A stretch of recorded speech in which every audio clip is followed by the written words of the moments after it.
जय Hind everyone. This is नमस्कार यानी कि अरुण सिंह टॉक। ठीक है।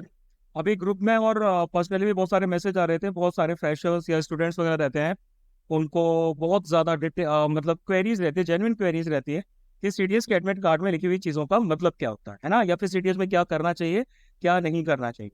तो यहाँ पर हम लोग क्या करेंगे, सीडीएस के एडमिट कार्ड में जो भी डिटेल्स दे रखी हैं उन डिटेल्स को एक बार पढ़ेंगे और समझेंगे कि एग्जैक्टली आपसे क्या एक्सपेक्टेड है जब आप सीडीएस देने के लिए जाएंगे। यूपीएससी एग्जैक्टली क्या आपसे एक्सपेक्ट करती है ना, क्योंकि बहुत सारे चेंजेस हो रखे हैं, बहुत सारे चेंजेस मतलब माइनर माइनर चेंजेस हो रहे हैं जो शायद हम लोग कई बार कैच नहीं कर पाते हैं, और फिर उसकी वजह से हमें बाद में दिक्कतों का सामना करना पड़ता है। ठीक है। खासकर एक आईएएस प्रोफेशनल है पूजा केड़कर, उनकी केस के बाद में यूपीएससी ने कुछ और नई सर्टेन गाइडलाइंस जो है वो आपकी लागू की है। तो please watch this video till and and फिर आप डिसाइड कर लेना कि क्या चीजें करनी है क्या नहीं करनी है। चलिए स्टार्ट करते हैं। तो देखो भाई, सबसे पहली लाइन लिखी हुई है संघ लोक सेवा आयोग यानी कि यूनियन पब्लिक सर्विस कमीशन। ठीक है। इसका एड्रेस है Dholpur house, Shahjahan road, new Delhi 110069 इसका पिन कोड है। ये हमारा ई एडमिट कार्ड है जो पोस्ट के जरिए नहीं आता है, पहले पोस्ट के जरिए आता था, अब नहीं आता। ठीक है।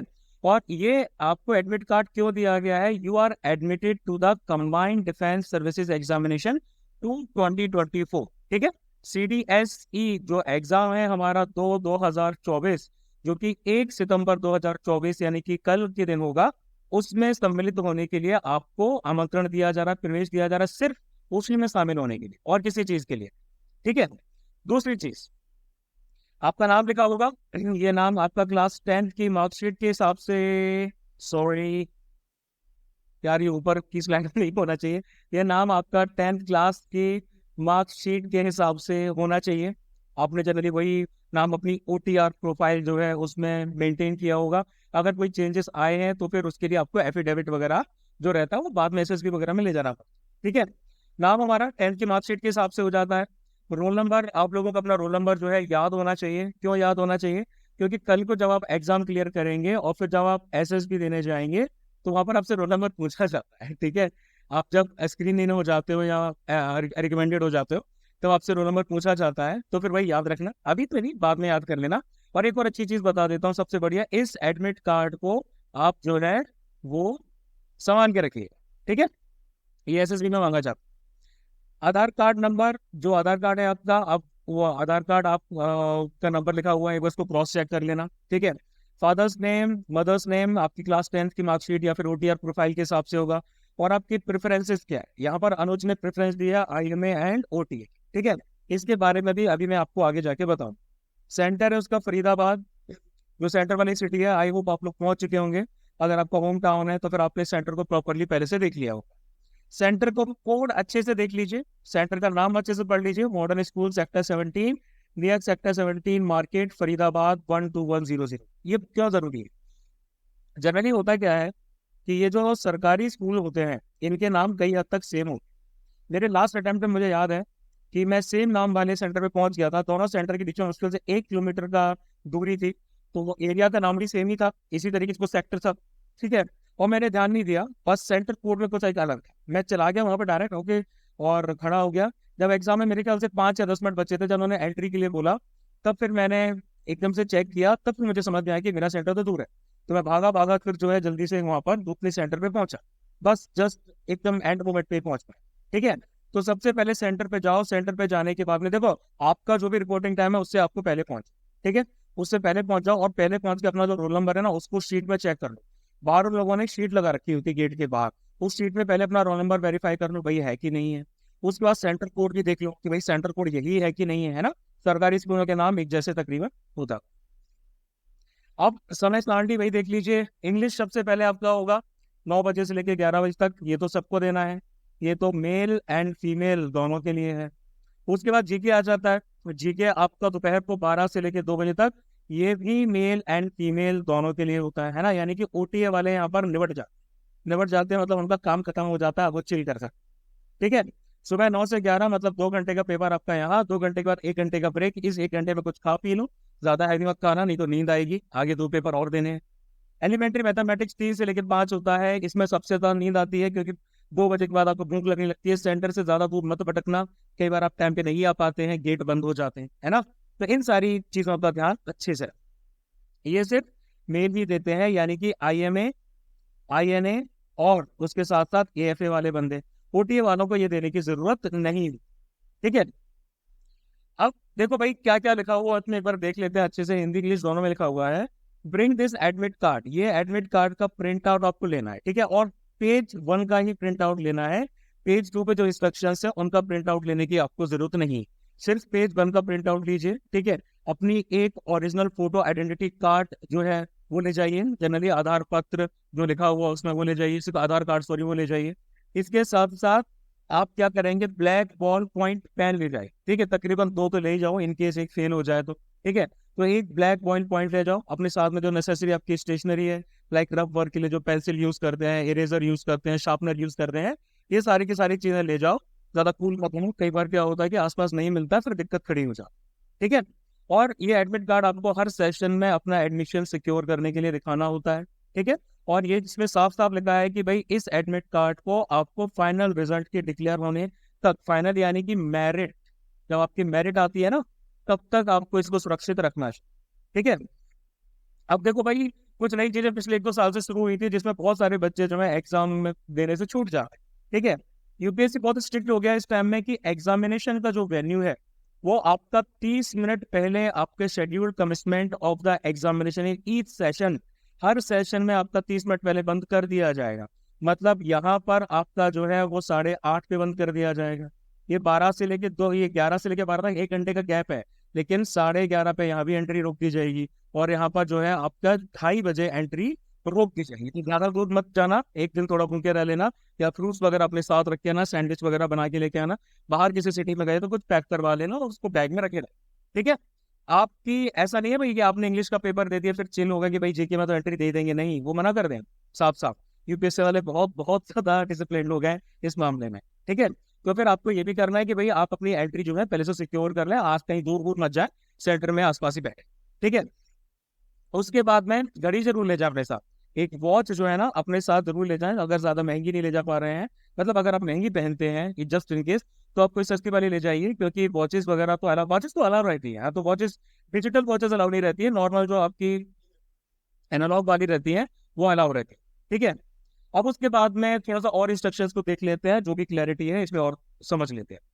ई एडमिट कार्ड को अच्छे से चेक कीजिए, डिस्क्रिपेंसीज कोई भी आती है तो UPSC को मेल कीजिए, या फिर आप उनको खत भी लिख सकते हैं अपने फोन से, नहीं फोन से नहीं लिख, ठीक है, उनको खत लिख सकते हैं आप, या फिर आप जो भी एड्रेस उनका दे रखा है उनकी वेबसाइट पे एड्रेस मिल जाएगा। दिल्ली के आसपास रहते हैं तो आप दिल्ली डायरेक्ट उनके सेंटर पे भी जा सकते हैं। ठीक है, आप करस्पॉन्डेंस जो भी करेंगे UPSC में, उसके साथ आप अपना नाम, रोल नंबर, रजिस्ट्रेशन ID जो आपके पास मेल में आ चुकी है, name and year of the examination, ये सब कुछ आप क्या करेंगे UPSC के साथ करस्पॉन्डेंस में चिट्ठी पत्री में मेंशन करेंगे। ठीक है, आपको क्या करना है भाई, आपको ई एडमिट कार्ड इसका प्रिंट आउट लेके आना है, एक बढ़िया तो प्रिंट आउट अभी निकाल के रख लेना, ठीक है, सुबह नहीं हो पाता है। ओरिजिनल फोटो आइडेंटिटी कार्ड भी लेके आनी है, जिसका नंबर आपका ई एडमिट कार्ड में मेंशन है, जैसे कि अनुज के में आधार कार्ड। ठीक है, तो ओरिजिनल आपको आधार कार्ड भी लेके जाना है, और ये आपको हर सेशन में दिखाना पड़ेगा अपना एडमिशन सिक्योर करने के लिए, है ना, तीनों पेपर में आपको दिखाना पड़ेगा। ये एडमिट कार्ड जो है ये फाइनल रिजल्ट के डिक्लेरेशन तक आपको प्रिजर्व करके रखना है। SSB के सामने भी ई एडमिट कार्ड आपको दिखाना पड़ता है, जो भी कैंडिडेट साइन और सील वाला ई एडमिट कार्ड अपना वेन्यू पे, इसको ये भी दिखाना पड़ता है। ठीक है, जो भी नहीं दिखाता है उसको भाई एग्जामिनेशन के लिए एंट्री नहीं मिली, पहली चीज तो ये हो, है ना। फर्दर पॉइंट नंबर 4 पे आते हैं, आप अपनी एडमिट कार्ड की जिम्मेदारी के लिए सोल रिस्पॉन्सिबिलिटी आपकी होगी, है ना। अगर कोई और इंसान आपके, सॉरी यार ये क्यों हो जाता है, अगर कोई और इंसान आपके एडमिट कार्ड का यूज कर रहा है तो फिर ये जिम्मेदारी भी आप पर होती है कि भाई आपने किसी मुन्ना भाई की हेल्प नहीं ली, है ना, आपका एडमिट कार्ड किसी और के हाथ में नहीं लगना चाहिए। कैंडिडेट्स को ये भी नोट करना चाहिए कि कोई भी ओमिशन, है ना, कोई भी मिस्टेक, कोई भी डिस्क्रिपेंसी जो आप OMR आंसर शीट को इनकोड करते हुए या फिर डिटेल्स को फिल करते हुए करते हैं, खासकर रोल नंबर के केस में या टेस्ट बुकलेट सीरीज कोड के मामले में, उसमें आपको आंसर शीट जो है आपकी रिजेक्ट हो सकती है। ठीक है, आपको दूसरी आंसर शीट जनरली नहीं दी जाती। 99.9% केसेस में ये होगा कि आपको आंसर शीट दूसरी नहीं मिलेगी। तो भाई अपने रोल नंबर, एग्जाम जो बुकलेट नंबर है, सेंटर का कोड है, पेपर का जो कोड है, नाम, सब कुछ डिटेल्स जो है आपको अच्छे से तरीके से भरनी है, ठीक है। उसमें आराम से टाइम लीजिए, पहले से टाइम आपको दिया जाता है, उस टाइम को अच्छे से यूज कीजिए, है ना। कोई गलती नहीं होनी चाहिए भाई उसके लिए। कई बार मैंने देखा है स्टूडेंट्स का ऐसा भी होता है कि भाई इसमें भी गलती हो जाती, पूरा एग्जाम भरता, ठीक है।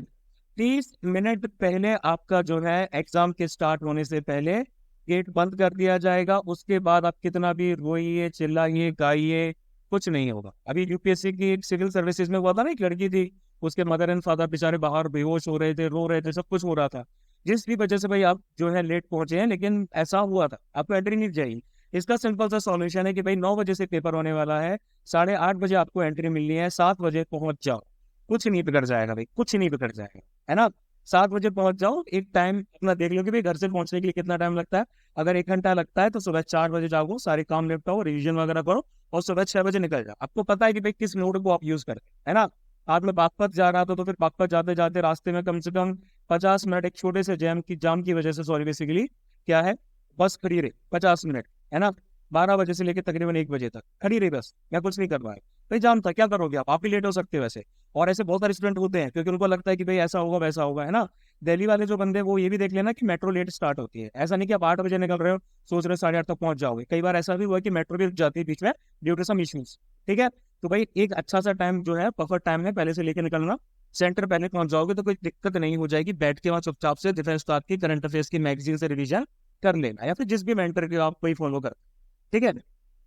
कैंडिडेट्स को ये भी देखना है कि भाई उनको जो है किसी और वेन्यू पे एंटर करने की परमिशन नहीं मिलेगी, एक्सेप्ट जो वेन्यू उनका ये एडमिट कार्ड में मेंशन्ड है। ऐसा नहीं होगा कि भाई ये मेरे घर के पास का वेन्यू है, चलो मैं यही अटेंड कर लेता हूँ, वो नहीं होगा, ठीक है। नेक्स्ट, यूपीएससी की वेबसाइट पे रूल्स फॉर द, अरे यार ये कोई मुझे इसका बता दो यार, ये ऐसा क्यों होता है, मुझे समझ में नहीं आया, ठीक है। रूल्स फॉर द जो एग्जामिनेशन है ना, जो यूपीएससी की वेबसाइट www.upsc.gov.in पे दे रखे हैं, वहां पर आप देख लीजिए। या फिर एग्जामिनेशन हॉल के बाहर जो पोस्टर लगा होगा जिसमें इंस्ट्रक्शंस आपकी मेंशन होंगी, उसको भी आप पढ़ लेना, है ना। आपका कैंडिडेचर प्रोविजनल है, मतलब कि यूपीएससी टर्म्स और कंडीशन में कभी भी कोई भी बदलाव लाके आपका जो कैंडिडेचर है वो बदल सकती है, रद्द कर सकती है ना। तो ये मत सोचना कि भाई सीडीएस देने जा रहे हैं होगा ही, लेकिन मतलब ये क्या बोलते हैं, लिख देती है यूपीएससी, वैसे लिख देती है just in case of any urgency, है ना, कोई सिचुएशन, एक्सट्रीम सिचुएशन आ जाए उसके लिए। अब देखो भाई, सबसे इंपॉर्टेंट बात, मोबाइल फोन का जो यूज है, भले ही स्विच ऑफ करके ले जाए, या दूसरे इलेक्ट्रॉनिक्स कम्युनिकेशन डिवाइसेस हो जाते हैं, या फिर दूसरे इंक्रिमिनेटिंग मटेरियल, जैसे कि एडमिट कार्ड पे कुछ लिख के ले जाना, पेपर्स पे कुछ लिख के ले जाना, इरेजर्स पे कुछ लिख के ले जाना, ये सब आपका एंटरटेन नहीं किया जाएगा। किसी भी तरह की इंस्ट्रक्शन का वायलेशन जो है, उसके लिए डिसिप्लिनरी एक्शन आप पे लिया जाएगा, जिसमें कैंडिडेचर तो आपका कैंसिल होगा ही होगा, है ना। फ्यूचर एग्जामिनेशन और सिलेक्शन से आपको डिबार कर दिया जाएगा पूजा खेड़ेकर की तरह, है ना। और एक एफआईआर और पुलिस कंप्लेंट भी आप पे फायर की जाएगी कि भाई सब्सिक्वेंट सेशंस जो है उसमें आप अपीयर नहीं हो सकते एग्जामिनेशन में, और फर्दर जो पुलिस आपका एक्शन लेगी वो तो लेगी ही नहीं, है ना। कमीशन अप्रोप्रिएट एक्शन भी पुलिस को बता सकता है प्रोविजंस के हिसाब से कि भाई क्या क्या आपके ऊपर लिए जा सकते हैं, ठीक है। उसके बाद आ जाता है पेनल्टी, रहती है भाई नेगेटिव मार्किंग की 1/3 की, है ना। अगर एक नंबर का क्वेश्चन हमारा आता है तो 0.33 आपकी पेनल्टी रहती है। जीके और इंग्लिश के केस में 0.86 मार्क्स का एक क्वेश्चन रहता है, तो 0.27 आपका नेगेटिव मार्किंग होता है, ठीक है। तो ऑब्जेक्टिव टाइप क्वेश्चन पेपर है, सारे एमसीक्यूज होते हैं, इसमें नेगेटिव मार्किंग होती है, ये बात भी दिमाग में अच्छे से बैठा लेना।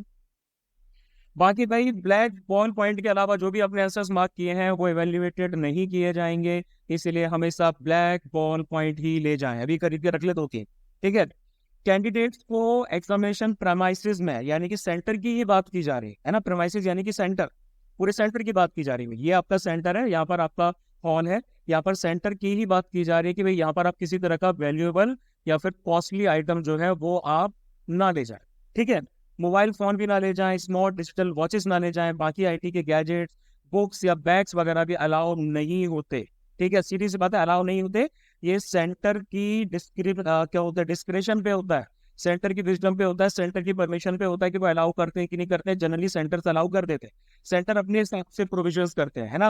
अब तो स्टेट गवर्नमेंट वाले बहुत सारे सेंटर हो गए, तो उनका स्टैंडर्ड इतना भी अच्छा नहीं है कई की जगह, तो वहां पर आपको और दिक्कतों का सामना करना पड़ सकता है। कई स्टेट्स में अच्छा है, कहीं में नहीं, है ना। तो फिर आप सीधी सी बात है भाई, आपको सेंटर के हिसाब से देखना है ना। कि भाई सेंटर आपको ये सब चीज़ अलाउ नहीं करेगा। जनरली सेंटर आपको बैग अलाउ कर देता है एक हॉल में, टेबल में, या कई बार आपको कबर्ड्स दे दिए जाते हैं, या फिर कई बार आपको लॉकर्स भी दे दिए जाते हैं, बदले में टोकन भी दिया जाता है। या फिर कई बार क्या होता है कि भाई गेट के पास में ऐसे बैग सारे के सारे रखवा लिए जाते हैं, और मोबाइल फोन या बाकी तीसरी कॉस्टली चीज़ों के लिए क्या किया जाता है, आपको अलाउ कर दिया जाता है कि उसके लिए आपको टोकन मिलेगा, है ना, उसके लिए किसी लॉकर वगैरह में रख दिया जाए। लेकिन generally most of the schools में ऐसी फैसिलिटी नहीं रहती, है ना। तो आपको अपनी सारी चीज़ें जो है बैग में रखनी पड़ती है, बैग यहाँ पर रखना पड़ता है, और फिर भगवान के हवाले आपको सब कुछ छोड़ के एग्जाम देने के लिए जाना पड़ता है ना। तो मोबाइल अगर आप बाहर से आ रहे हैं, मोबाइल फोन स्विच ऑफ रखिए, अलार्म वगैरह सारे बंद कर लीजिए, और आपका जो वॉलेट है वो भी अलाउ नहीं किया जाएगा। आपको अपने साथ कैश जो है रख लीजिए, ठीक है। तो भाई जैसे इसमें बताया कि वेन्यू सुपरवाइजर जो है वो किसी भी तरह का अरेंजमेंट नहीं करेगा इन आइटम्स को वेन्यू पे रखने के लिए। ये टोटली उसके डिस्क्रिप्शन पे होता है, कर भी सकता है, नहीं भी कर सकता, आप कंप्लेन नहीं कर सकते। इन केस कोई कैंडिडेट ऐसी सामान लेके आता है, चीजें लेके आता है, तो वो अपना खुद का अरेंजमेंट करे बाहर किसी वेन्यू पे रखने के लिए। अगर स्कूल अलाउ नहीं करता है तो आसपास शॉपकीपर्स जो है वो लोग जनरली कुछ पैसे लेके आपको क्या कर देते हैं, अलाउ कर देते हैं। उस शॉपकीपर का मतलब कि शॉपकीपर वगैरह तो आपको पता ही होगा, वहां आप कर सकते हो, बात कर सकते हो। अगर स्कूल अलाउ नहीं करता, किसी भी तरह के लॉस के लिए कमीशन जिम्मेदार नहीं होगा। फर्दर आप सिर्फ ई एडमिट कार्ड ले आ सकते हो, पैन, पेंसिल, आइडेंटिटी प्रूफ, खुद के फोटोग्राफ्स की जो कॉपीज हैं जो एप्लीकेबल हैं, 3-4 शायद बोली जाती हैं, ठीक है। मतलब लिखी तो नहीं गई है इसमें, अभी तक तो नहीं लिखी गई है, तो फिर आप वो ले आ सकते हैं। कोई भी आइटम जो आपका ई कार्ड में, ई एडमिट कार्ड में बता रखा है वो आप ले आ सकते हैं। किसी और तरह के आइटम को अंदर ले जाने की परमिशन नहीं है, ठीक है। कैंडिडेट्स जिनका ई एडमिट कार्ड पे फोटो साफ और स्वच्छ नहीं है, उनको स्वच्छ अभियान में, स्वच्छता अभियान में पार्टिसिपेट करना पड़ेगा। उनको फोटो आइडेंटिटी प्रूफ यानी कि Aadhaar card, driving licence, passport, voter ID card, ये सब लाना पड़ेगा। गांव के सरपंच से भी ठप्पा लगवाना पड़ेगा, नहीं ऐसी बात नहीं है, गलत बोल रहा हूँ मैं। फोटो आइडेंटिटी प्रूफ आपको लाने पड़ेंगे।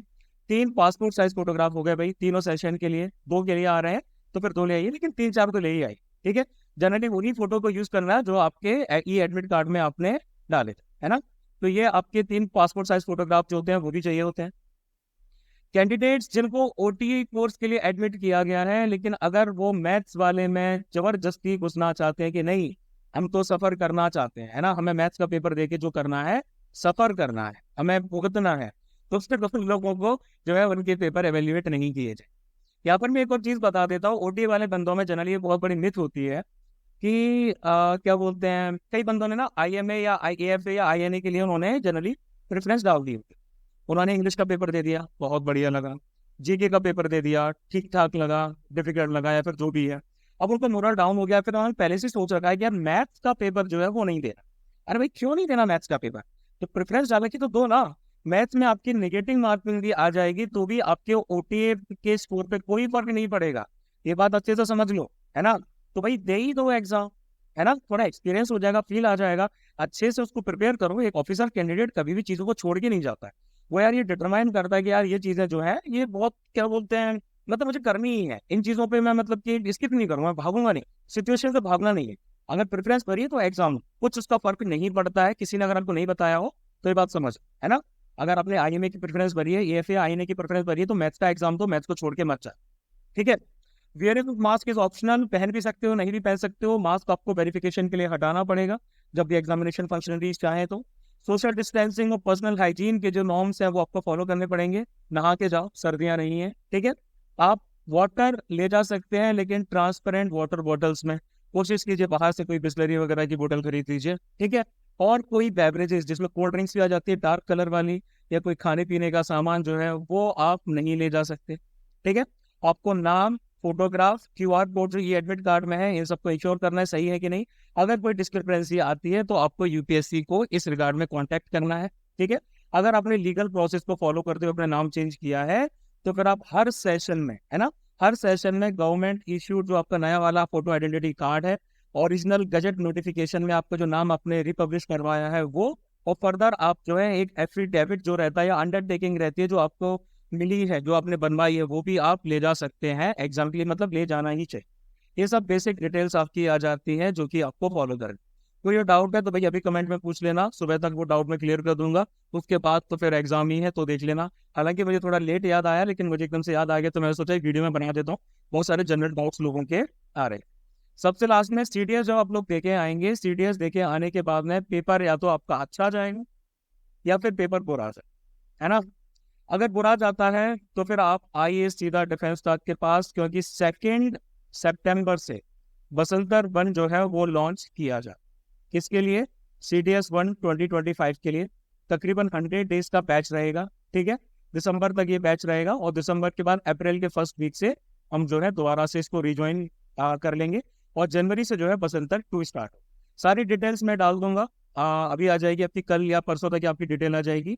और कल आपकी आंसर की वगैरह है, कोशिश करूंगा कि शाम तक CDS की आंसर की वगैरह जो है, GK की तो कम से कम मैं डाली, ठीक है। उसके साथ साथ 8839961158 पर आप DM कर सकते हैं व्हाट्सएप पे अपने नाम और सिटी की डिटेल्स के साथ, ये इंश्योर करने के लिए कि आपका रजिस्ट्रेशन पहले से ही सिक्योर कर दिया जाए, ठीक है। बस इतना ही बताना था यार, बाकी मुझे पता है कि आप लोगों ने अच्छी प्रिपरेशन की है, आप लोग बहुत अच्छे से परफॉर्म करके जाएंगे, ठीक है। अच्छे से एनालाइज करना, just keep your mind cool, एकदम काम, ठंडे होके। एक लीडर जो रहता है ना, उसकी ट्रू वैल्यू ही रहती है कि बंदा ठंडा रहे।